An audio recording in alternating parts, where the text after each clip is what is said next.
दोस्तों मुझे एक चीज आज तक समझ नहीं आई कि पाकिस्तान और इंडिया के बीच में आखिर मसला क्या है। क्या ऐसा तारीखी रीजन है जिसके बेस पे ये दोनों ममालिक पिछले 70 सालों से लड़ाई करते आ रहे हैं। एक एग्जैक्ट बोन ऑफ कंटेंशन क्या है? अगर आप समझते हो कि इसका bone of contention Kashmir issue है, तो आप बिल्कुल गलत समझ रहे हो। Because Kashmir issue is not a that issue जिसके बेस पे इतनी लंबी लड़ाई लड़ी जाए, एक ही खिते के लोगों को इतना डिवाइड किया जाए। कश्मीर इशू एक नॉर्मल पॉलिटिकल इशू है जिसको आसानी से सॉल्व किया जा सकता है, अगर पॉलिटिकल विल हो, अगर पॉलिटिकल जो पावरफुल तबका है वो चाहे, अगर दोनों ममालिक की मिलिट्री स्टेब्लिशमेंट चाहे तो आप आसानी से हल किया जा सकता है। लेकिन वो ऐसा चाहते नहीं है। वो लोगों को तकसीम करके रखना चाहते हैं, लोगों को डिवाइड करके रखना चाहते हैं। बिकॉज दे नो कि वो जो चूरन बेच रहे हैं वो इसी पे चलती है, उनकी सियासत इसी पे है कि लोगों को डिवाइड करके रखो। और उसी डिवीजन का दोस्तों एक नया ग्राउंड भी सामने आया है, एक नया बुनियाद भी सामने आया है जिसके बेस पे लोगों को मजीद डिवाइड करो, लोगों के दरमियान मजीद नफरत जो है वो परपेचुएट करो। और वो ग्राउंड है आपका स्पोर्ट्स का, यानी क्रिकेट का। अब क्रिकेट के अंदर भी आपकी पॉलिटिकल मिनोवरिंग होती है, पॉलिटिकल अपीजमेंट होती है। मुख्तलिफ टीमों के लोग जो आते हैं वो पॉलिटिकल नैरेटिव बिल्डिंग करते हैं, अपने अपने नैरेटिव को, पॉलिटिकल एजेंडास को अपहोल्ड करते हैं, आते ही इसके लिए हैं। अब क्रिकेट जो है वो उस तरह से क्रिकेट नहीं रही, पॉलिटिकल ग्राउंड बन चुका हुआ है, एक पार्लियामेंट हाउस बन चुका हुआ है, एक ऐसा न्यूज चैनल है जहां पे सिर्फ सियासत हो, जहां पे सिर्फ पॉलिटिकल कमेंट्री हो। ये सूरत हाल है, और ये एक नया ग्राउंड है जिसके बेस पे लोगों को डिवाइड करने का ड्रामा खेला जा रहा है। और इस तरह की डिवीजन दोनों कंट्रीज यानी पाकिस्तान की तरफ से भी कभी कभी इस तरह की डिवीजन देखने को मिलती है, और इसी तरह की मेडियोक्रिटी कभी कभी हम इंडिया की तरफ से भी देखते हैं। लेकिन मोस्ट ऑफ द टाइम ये इंडियन साइड से हम देखते हैं कि इंडियन साइड कभी पाकिस्तान में आने से ही इनकार करती है, तो कभी न्यूट्रल वेन्यू पे भी खेलने से इनकार करती है, तो कभी कभी स्पोर्ट्स ग्राउंड के ऊपर एक मेडियोक्रिटी मैनिफेस्ट करती है।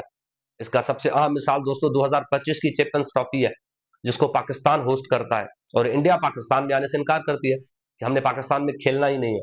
अब ये चीज दोस्तों that was entirely politically motivated, ये एक सियासी फैसला था। इसमें आपकी बीसीसीआई, इंडियन क्रिकेट बोर्ड, और आपकी जो पूरी इनकी मैनेजमेंट और पॉलिटिकल एस्टेब्लिशमेंट है, उन सभी का ये कलेक्टिव फैसला था कि पाकिस्तान के अंदर क्रिकेट खेलनी ही नहीं है। अब क्रिकेट का फैसला भी पॉलिटिकल डोमेन्स में होगा, पॉलिटिकल एजेंडाज के बेस पे होगा। लेकिन दोस्तों इसी तरह का एक बिजार इवेंट होता है 2026 के एशिया कप के अंदर, जब पाकिस्तान और इंडिया की मैच होती है। अब मैं मैच की डिटेल्स में नहीं जाऊंगा, लेकिन I just give you the recap कि what had happened at that day. उस दिन हुआ क्या था, मैं आपको उसका रिकेप देता हूं। बात दरअसल ये है कि 14 सितंबर को पाकिस्तान और इंडिया की एशिया कप की मैच होती है। उस मैच के अंदर दोनों साइड्स के कैप्टन, यानी पाकिस्तानी साइड का सलमान आगा जो कैप्टन थे, और इंडियन साइड से सूर्य कुमार यादव आते हैं टॉस के लिए। अब जब टॉस होती है तो टॉस के बाद एक नॉर्मल इंटरनेशनल क्रिकेट का कंडक्ट है, कि स्पिरिट है, कि आपने दूसरी अपोनेंट टीम के कैप्टन के साथ हैंडशेक करना होता है, हाथ मिलाना होता है। लेकिन यहां पे इस तरह का कुछ नहीं होता।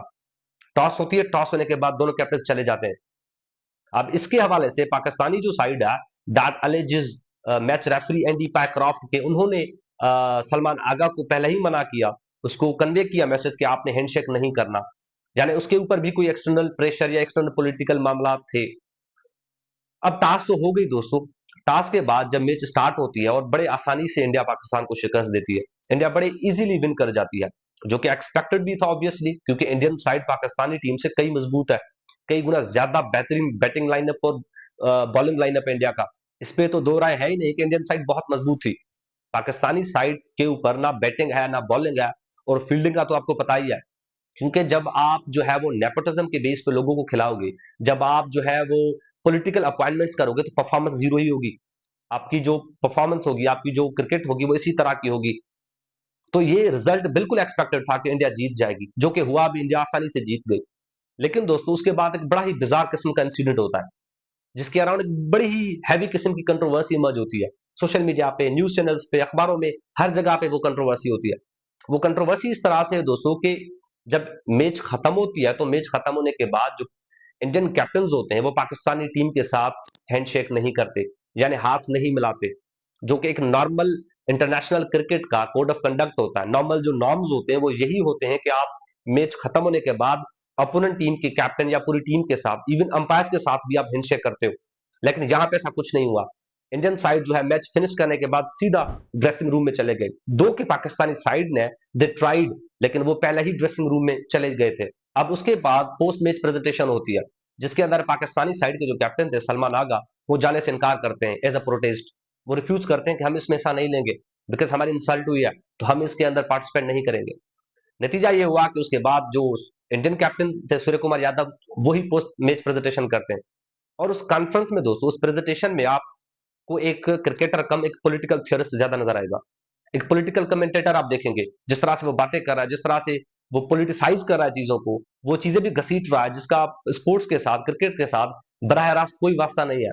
लेकिन he is trying to drag politics into sports. वो सियासत बिल्कुल घसीट रहा है, सियासत को स्पोर्ट्स के अंदर। अब उस कॉन्फ्रेंस के अंदर दोस्तों सूर्य कुमार यादव तीन चीजें कहते हैं। सबसे पहली चीज वो बताते हैं कि we were aligned with BCCI and our government. यानी पहले ही हमारा राब्ता था, कांटेक्ट था हम बीसीसीआई, हमारे बोर्ड और हमारी गवर्नमेंट से। यानी ये चीज पहले ही डिक्टेटेड थी, पहले ही डिसाइडेड थी। सूर्य कुमार यादव को पहले ही एक सियासी प्रोग्राम के तहत लाया गया। यानी पहले ही उसको डिक्टेशन दी गई कि आपने कौन सी चीज कहनी है, कौन सी चीज नहीं कहनी। पहले ही उसको बताया गया कि आपने पाकिस्तानी टीम के साथ कोई इंटरेक्शन नहीं रखना, कोई हैंडशेक नहीं करना, आपने सिर्फ गेम खेलनी है, मैच खेल के आपने वापस आना है। और इस तरह से पॉलिटिसाइजिंग जब होगी क्रिकेट की, इस तरह से जब आप स्पोर्ट्स को भी पॉलिटिसाइज करोगे, तो इसके नतायज जो है वो बहुत बुरे होंगे। द रीजन बीइंग कि आपकी फिर जो स्पोर्ट है वो बैटल ग्राउंड बन जाएगी। फिर यहाँ पे स्पोर्ट्स कम होगी, सियासत ज्यादा होगी, लड़ाइयां ज्यादा होंगी, जिसके अगेन अलग तरह से बुरे नतीजे होंगे। दूसरी बात कहते हैं सूर्य कुमार यादव के, we dedicate our this victory to the victims of Pahalgam. अब जो पहलगाम अटैक के इनोसेंट लोग थे, जो मारे गए थे, जो मासूम जाने थी, अब उस टेररिस्ट अटैक को तो सभी कंडेम करते हैं, उसकी सभी निदा करते हैं कि भाई वो नहीं होना चाहिए था, दैट्स ट्रू। लेकिन हर चीज का कहने का एक डोमेन होता है, हर एक रीम होती है, वहां पे आप करते हो। हर चीज आप हर जगह पे नहीं कहते हो। आप क्रिकेट के अंदर मूवीज की बात नहीं कर सकते, मूवीज को नहीं ला सकते, बिकॉज वो एक अलग रीम है। इसी तरह से आप क्रिकेट के अंदर पॉलिटिक्स नहीं ला सकते, पॉलिटिकल चीजें एक अलग डोमेन है। अब ये चीज समझ आती है कि आपके जज्बात है, आप इमोशनली कनेक्टेड हो। लेकिन इस तरह की चीज स्पोर्ट्स ग्राउंड पे करना, that clearly shows the political motivation. इसके पीछे पॉलिटिकल मोटिवेशन थी, पहले ही डिसाइडेड था, बताया गया था कि आपने किस तरह से करना है, किस तरह से कहना है आपने। क्योंकि जब आप इस तरह की डेडिकेशन करते हो, तो यू आर क्लियरली इंडिकेटिंग कि आप पहलगाम अटैक के मुतालिक किसको इंडिकेट कर रहे हो। तो बेसिकली वो तो इंडिकेशन पाकिस्तान की साइड पे था, कि पाकिस्तान को इंडिकेट किया जा रहा था कि पाकिस्तान ने इसके अंदर पाकिस्तान कहा था, पाकिस्तान ने सपोर्ट किया था। So we gave the befitting response. इसलिए हमने बेफिटिंग रिस्पॉन्स दिया। कहां पे दिया? क्रिकेट ग्राउंड के अंदर। अब टेररिज्म के मामला, पॉलिटिकल चीजें, पॉलिटिकल राइवलरीज ग्राउंड के अंदर सॉल्व होंगी, ग्राउंड के अंदर उनकी मैनिफेस्टेशन होगी, ग्राउंड पे बात की जाएगी कि क्या मामला किस तरह से सॉल्व होगा। That is so mediocre approach, that is so mediocre mentality that was being manifested by Indian captain. तीसरी बात उन्होंने कही कि we appreciate the bravery of armed forces. अब दिस इज सो स्ट्रेंज कि आप मिलिट्री को, पॉलिटिक्स को, अपने जज्बात को क्रिकेट के अंदर घसीट रहे हो। आप उन चीजों को क्रिकेट के अंदर ला रहे हो जिन चीजों का कोई वास्ता ही नहीं है, कोई कनेक्शन ही नहीं बनता। अब arm forces, you respect that, that's your will, you can, वो आपके मुल्क की आर्मी है, लेकिन उसका एक रीम है, एक अलग डोमेन है। आप स्पोर्ट्स के अंदर आके इस तरह की कमेंट्री करना, इस तरह की स्टेटमेंट देना, बड़ी अजीब बात है, एक मीडियोकर माइंडसेट है। आप पॉलिटिसाइज नहीं कर सकते स्पोर्ट्स को, क्योंकि अगर आपने हर चीज को पॉलिटिसाइज ही करना है, तो फिर आप जो है वो स्पोर्ट्स ग्राउंड को पार्लियामेंट बना दो, एक पॉलिटिकल कमेंट्री का हाउस बना दो, जहां पे पॉलिटिकल मैटर सॉल्व हो, सियासी बातें हो, सियासी कमेंट्री हो। फिर क्रिकेट को तो छोड़ ही दो, बिकॉज कोई फायदा ही नहीं है। जब आप स्पोर्ट्स के अंदर सियासत को वैसे भी घसीट रहे हो, तो फिर प्रॉपर तरीके से उसको पार्लियामेंट बना दो, या कैसा पॉलिटिकल हाउस बना दो जहां पे डिबेट हो इस तरह की। क्योंकि फिर यही किया जा सकता है। या तो आप हर चीज में पॉलिटिक्स को ना लेकर आओ, अगर ले आ रहे हो तो फिर स्पोर्ट्स ग्राउंड को भी हाउस ऑफ पार्लियामेंट बना दो, यहाँ पे आके फिर डिबेट करो, इलेक्शन भी लड़ो, वोट के लिए भी खड़े हो जाओ, और इसी तरह की पॉलिटिकल कमेंट्री करो। क्योंकि पॉलिटिकल कमेंट्री तो बड़ी अच्छी की है उसने, तो ऐसे ही करते रहे। तो ये जो पूरा सिनेरियो था, जो कंट्रोवर्सी थी, वो उसके पीछे कहीं ना कहीं पॉलिटिकल मोटिव्स थे, पॉलिटिकल हाथ है। अदरवाइज ऐसे चीजें नहीं होती। आप पॉलिटिक्स को जो है वो क्रिकेट के अंदर, ग्राउंड के अंदर नहीं ला सकते, कि आप घसीटो पॉलिटिक्स को, पॉलिटिकल कमेंट्री करो, पॉलिटिकल आइडियाज की अपीजमेंट करो, अपनी नैरेटिव बिल्डिंग करो। ऐसे नहीं होता। अब दोस्तों बात करते हैं थोड़ी इसके कॉस्ट पे, कि ये जो क्रिकेट के अराउंड रोमांटिसिज्म है, जो पॉलिटिसाइजिंग की जा रही है, जो आप इसको सेंसिटाइज कर रहे हो जिस तरह से, इसका कॉस्ट क्या होगा, नुकसान क्या होगा इसका, दोनों ममालिक के लिए इसका क्या कॉन्सिक्वेंसेस हो सकते हैं। अब सबसे पहला और सबसे बड़ा जो नुकसान है दोस्तों, वो यही है कि आपने रोमांटिसिज्म की है क्रिकेट की, और उसी के रीजन के बेस पे इस तरह की कंट्रोवर्सीज इमर्ज हो रही है। आपने पाकिस्तान और इंडियन टीम को, या इंडियन मैच को इतना सेंसिटाइज किया है, इतना उसको रोमांटिसाइज और पॉलिटिसाइज किया है कि अब हर चीज आपको नॉर्मल लगने लगी है। आपने लोगों के जहनों में बिठा दिया है, इन्फिल्ट्रेट किया लोगों के जहनों में कि पाकिस्तान और इंडिया की जो मैच है वो पाकिस्तान और इंडिया टीम के बीच में नहीं है, वो दोनों ममालिक के बीच में, दोनों मुल्कों की मिलिट्री के बीच में, सियासतदानों के बीच में, इसमें पॉलिटिशियंस लड़ेंगे आपस में, उसके बाद पॉलिटिकल कमेंट्री करेंगे। इस तरह से जब आप सेंसिटाइज करोगे, जब लोगों के जहनों में डालोगे, लोगों के जज्बात को मोटिवेट करोगे, ट्रिगर करोगे लोगों के जज्बात को, मुख्तलिफ एडवर्टाइजमेंट के जरिए, अखबारों के जरिए, न्यूज चैनल्स के जरिए, सोशल मीडिया के थ्रू जब आप लोगों को जज्बात को ट्रिगर करो, इन्फिल्ट्रेट करोगे, तो नतीजा यही निकलेगा। फिर लोग और उसी के साथ जो आपके क्रिकेटर्स होते हैं वो फर्क करना भूल जाते हैं।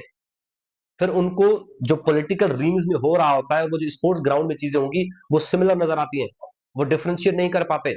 उन्हें लगता है कि जो चीज हमारे मुल्क के अंदर पॉलिटिकल डोमेन्स में हो रही है उसी को मैनिफेस्ट करने के लिए हम क्रिकेट ग्राउंड में उतरेंगे, ग्राउंड के अंदर, मैच के अंदर, टेस्ट सीरीज के अंदर, किसी भी मैच में हम उसी को रिफ्लेक्ट करेंगे, उसी को मैनिफेस्ट करेंगे, क्योंकि वो हमारे साथ जुड़ी हुई है।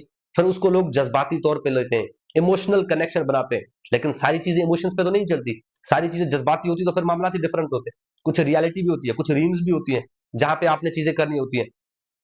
तो पाकिस्तान और इंडिया की मैच को इतना रोमांटिसाइज करना, इतना उसको सेंसिटाइज करना, बेसिकली एक बड़ा मसला है खुद।